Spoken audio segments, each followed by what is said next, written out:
फिर कहते हैं कुबद कांचड़ी चढ़ी चित पे तू हो गया मनुष्य नागरे, सूझे नहीं सजन सुख सागरे बिना प्रेम बैरागरे। या कुबद कांचड़ी चढ़गी चित पे और होया मनुष्य नागरे। ओए होए। एक बहुत बड़ा अधिकारी था, उसका इकलौता पुत्र, उसको बहुत अच्छी तरह शिक्षा देने के लिए उच्च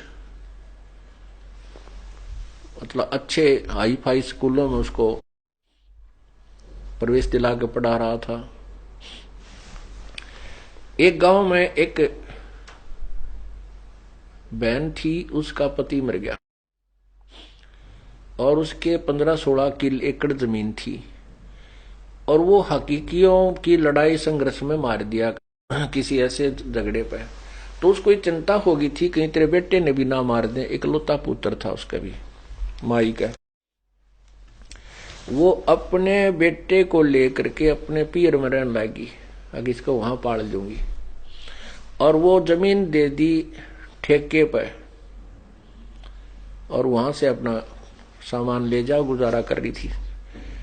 लड़का उस समय वो 2-4 वर्ष का था, फिर वो 15, 16, 20 साल 18 वर्ष का हो गया। तो उसके लड़के ने कहा, माँ चल अपने घर पर हम अपनी खेती खुद कराएंगे, या मामा के घर में कब तक रहेंगे, अपना घर है वहां चलेंगे। तो उस माई ने आकर के जिनको वो ठेके पर जमीन दे रखी थी, साझे पर दे रखी थी, जैसे भी हिस्से में, उनसे कहा भी हमारी जमीन छोड़ दो।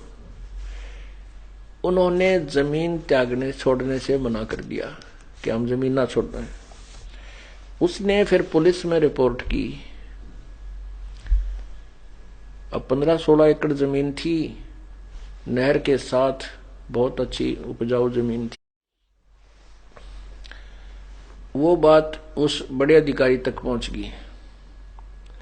उसने देखा, पता कराया, भी देखो ये जमीन उनके कैसे है, कब्जे में क्यों है, कैसे है, जैसे भी। तो उनको पता चला पटवारी से कि ऐसा कोई नहीं है, विशेष कोई कब्जे वाली बात इनकी है नहीं और ये सेट हो सकता है। तो उसने उमाई को टाइम दे दिया कि तू 5-7 दिन के बाद आना, हम इसकी इंक्वायरी करते हैं, तेरी जमीन दिवा देंगे। जब दोबारा वो माई गई तो उसका लालच आ गया बड़े अधिकारी के, 16 किले जमीन तू को ना खरीद ले, सस्ती मिल कती। उन जो जमीन बोया करते थे उन मुजारों को तो उसने धमका दिया। वो तो कहने लगे, जी जो तुम कहोगे हम ऐसे कर देंगे, हमने छोड़ देंगे हम इसकी जमीन को। उधर से उस माई को कह दिया कि वो नहीं छूट सकती तेरी जमीन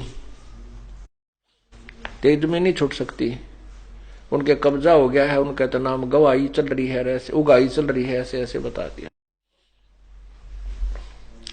वो माई लागी रोन बुरी तरह। क्या होगा, ने बोला तने कुछ थोड़े बहुत पैसे चाहिए तो दिला दूंगा मैं। तो वह कई लाखों की जमीन थी, 10-20 हजार में माई पे ले ली। उस माई को दे दी, उसके अंगूठे दस्ते करवा के अपने नाम करो, अपने मतलब पत्नी का जैसे भी अपने कब्जे में उसने कर। अब बुढ़िया रोती हुई चली गई। क्या करे, जब यहाँ का सुप्रीम जब सबसे बड़ा अधिकारी जवाब दे तो फिर कहां जाए इंसान। अब बुढ़िया अपना लेके 10-20 हजार रुपये 15-16 किला के 20 पहले ऐसा सस्ता समय था, उसने अपना किता और गुजारा कर लिया, बेचारी ने दुख सुख पाई। अब उस अधिकारी ने जिसने उसकी मदद करनी चाहिए थी, उसका फर्ज कर्तव्य था,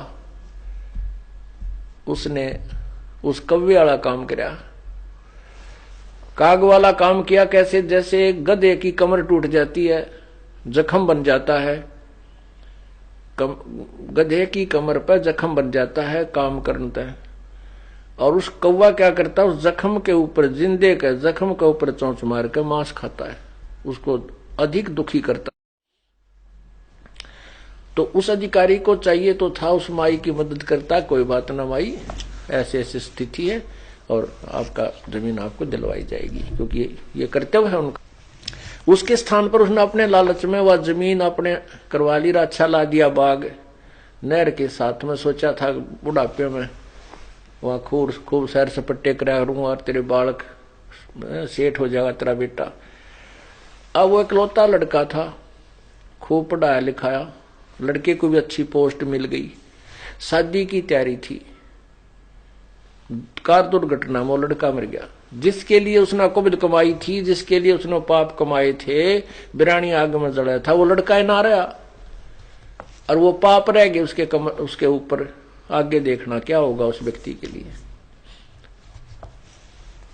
तो यहां बताते हैं कि कुबद कांचड़ी चढ़ गई चित पे, तो हो गया मनुष्य नाग रे।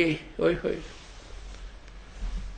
अब उस नाग जैसा काम कर दिया, डंक मारा उसने, उस अमाई बर्बाद होगी। अपने स्वार्थ के लिए वह जमीन उसने अपने नाम करा ली। अब वो लड़का है ना रहा जिसको सुखी देखना चाहता था, उसने किधर दामाद बरतेंगे, पड़ोसी लेंगे, भाई बंद बांटेंगे, और वो बनेगा गधा लंबी कमर का। तो यहां याद दिलाया जाता सत्संग के अंदर, कुबद कांचड़ी चढ़ रही चित पे, तो हो गया मनुष्य नाग रे। मनुष्य वाला काम छोड़कर नाग वाले काम शुरू कर दिए।